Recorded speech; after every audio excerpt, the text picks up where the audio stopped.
Shabbat Shalom everybody. So today we start a new book. We start the book of SHEMOT or Exodus and we will see now, we continue in exploring our text to see what Jehovah has given us to understand Yeshua HaMashiach. First of all, I want to quote from the book of Yeshayahu, Isaiah, and to understand why I will develop this way. So we read in the book of Yeshayahu, I will turn to the chapter 46, in the verse 9 and 10, and I read, "Remember the former things of old. I am Elohim, and there is none else. I am Elohim, there is none else like me, declaring the end from the beginning and from ancient times, things that are not yet done, saying, my counsel shall stand, and I will do all my pleasure." Here the word for beginning is Bereshit. So in other words, Jehovah is saying, I declare the end from Bereshit. Bereshit is a name in Hebrew from the first book of Moshe. And we now see that he has embedded everything in it. The Torah contains everything which reveals the work of Yeshua, and we will discover it as we go step by step to understand. We have seen in the previous parashot, Miketz and Vayechi, the revelation of Yeshua in the life of Joseph. Now the time has changed. We come in the book of SHEMOT. The former Pharaoh have died. Those who accept and were blessed by the life of Joseph. Now we come to the time of Moshe, the birth of Moshe, and the Pharaoh ruling at this time. Pharaoh of this time is now a picture of Satan, and we will see in his work the oppression of the children of Israel. Moshe raised and come to the age of maturity. He was 40 years old. So now the number 40 is a specific number in the studying of the Torah, which is direct connected with the measurement of time in association with the Yovel or the Jubilee, which is a period of 50 years, so of time. The number 40, when we use it in this connection, we will see very wonderful things.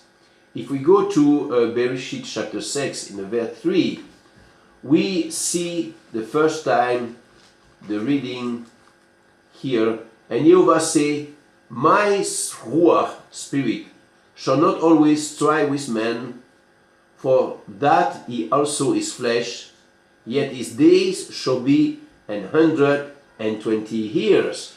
This is the English translation. So if we take it literally, we will have problem, because it is not what is the meaning. The man do not live 120 years. Yes, I know. Some people say today that there are some who live in 120 years, but they are very, very few. But in Psalm 90, we read something with the author is the same as Moshe. So we read in this psalm, what is the meaning of life? So I look here in the psalm and I read here, the days of our years, in the verse 10, the days of our years are 60 years and 10. 60 years and 10 is 70. And if by reason of strength they be 80 years, which means 80 years, yet is their strength, labor, and sorrow, for it is soon cut off, and we fly away. So we see here that Moshe said in this psalm that the days of our years are either 70 or 80 years. We see quite a difference with Bereshit chapter 6. So the Bereshit chapter 6 do not say that man will live 120 years, but he say that the life on earth in this form will be 120 years of time counting. So if I multiply the 120 years by the timing of Yovel's 50 years, I come to a time period of 6,000 years. So this is very important to understand, because the number 40 now will have its full dimension in the life of Moshe when he left Egypt. Moshe was a man who was a call in his life. And all of us, we have a call. We just need to understand it, to find out what the Creator of the universe has put in our life. Moshe knew from his youth that he was an Hebrew. And when he came to the age of 40, he had compassion with his fellow brethren, the children of Israel. He thought that he would take in his own hand to deliver his brethren by killing the Egyptian. And this provoked his departure from Egypt to Midian, where he will spend 40 years. And this is quite interesting, because here we have shadows of things we don't know. Moshe is a type of Yeshua. He is a deliverer. He is the one who will redeem the children of Israel from the power of Pharaoh when he comes back 40 years later. Now it's very interesting, because if we compare the 40 years and we multiply it by the time of the Jubilee, the Yovels here, we come to 40 times 50, we have 2,000 years, which represent the time of the first departure from Yeshua to the Father until he come back. And we can see that in the book of Joshua, which is it is Yehoshua, the son of Nun. If we read the first chapter, we will see how Yehoshua bring back the children of Israel to the land of Canaan, which was given to Abraham by Jehovah. This is again a shadows of the work of Yeshua, who will bring the children of Jehovah, who are scattered in the four corners of the earth, which is called Mitzrayim, the wilderness, back to the land of Canaan after 2,000 years. So I encourage you to read the first chapter of the book of Yeshua, to understand what is embedded in it. Now in the life of Moshe is the same. We see Moshe forced to leave Egypt. This is a plan of Jehovah for Moshe, to leave Egypt, to go to Midian. Midian, where he will meet the Jethro and married Zipporah. So now it's very interesting, because Midian was a descendant from Keturah, the second wife from Abraham. And Jethro was a pagan priest. Now imagine, just to understand, that Moshe is always a shadows, a picture of Yeshua. Now this period of time, the 40 years, is a microcosm, is a concentration, a compression of 2,000 years between the first and second coming. Moshe was hidden 40 years from his brethren. He departed from Egypt and went to a place which was not known to his brethren. For 40 years, Yeshua departed from his brethren, went back to the fathers for a period of time of 2,000 years, which is the full time of the 40 years of Moses in the wilderness. He will come back the same way. He will come back. Moshe came back when Jehovah told him to go back to Egypt. He didn't do that on his own. And the same happened with Yeshua, who will come back when the Father sent him. And they both come for the same reason, to deliver the children of Israel, you and me, like it was in the time of Moshe, to bring us back to the land of Canaan. This is what we see in this parasha. The literal text is the recall of the history, which is marked in the time forever, so that we don't forget what happened to our ancestors, to the descendant. Don't think if you are an Israelite. You are an Israelite in the moment you accept Yeshua as your master and you follow his step in the Torah, you become a member of the household of Elohim, as Apostle Paul explained. And there is only one way, because Yeshua become the ruler of the house of Jacob.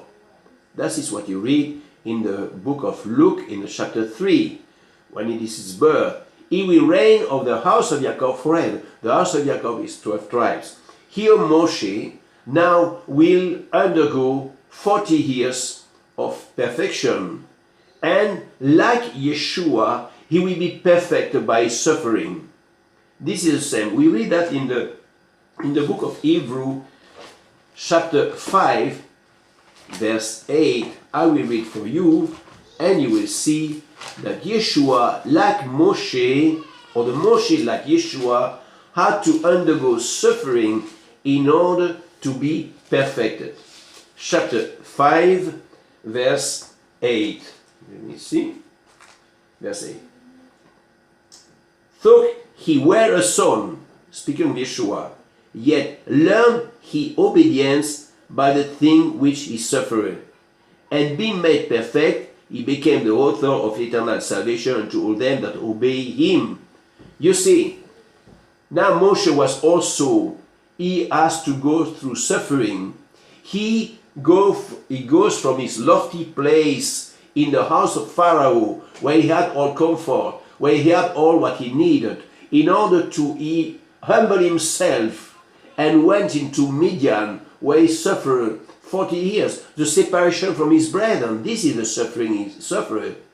And through this suffering, through this separation, exactly like it was with Joseph, 20 years for Joseph, 20 years for Jacob. Now we see 40 years for Moshe. The higher the calls, the higher the suffering. And it is how he was perfected. When he was ready to be the one Jehovah wanted him to be, then Jehovah called him. So this is an encouragement for each of us, that the call is on us. It depends how we will react to this call, that this call will take place in our life. So I encourage you to see that everything happens in its time. Jehovah will do it in his time. So take it with patience and learn from this parasha. What happened to Moshe is in your life also the same call. I don't say that you will be a Moshe, but we are a Moshe in our life, in our own life. We are the same. We are all coming as living stones. Yeshua Messiah being the chief cornerstone. So we see we have a place to play in the body of Mashiach, in the coming kingdom. So we learn here that this parasha once again confirm what Jehovah will reveal thousands of years later. Yeshua HaMashiach is a true Mashiach, is a true redemptor of the children of Israel, you and me, and our brethren from Yehuda, so that everything is true and Jehovah is not a liar. So my brother and sister, I hope you will be encouraged to study this parasha, and if you want to read more, you will have to go to my blog and to seek for the parasha SHEMOT, and you have a lot of details concerning this parasha. Okay, so I will say Shabbat Shalom to all of you, and Shavua Tov, that we may meet you again in the next parasha. So, Shalom.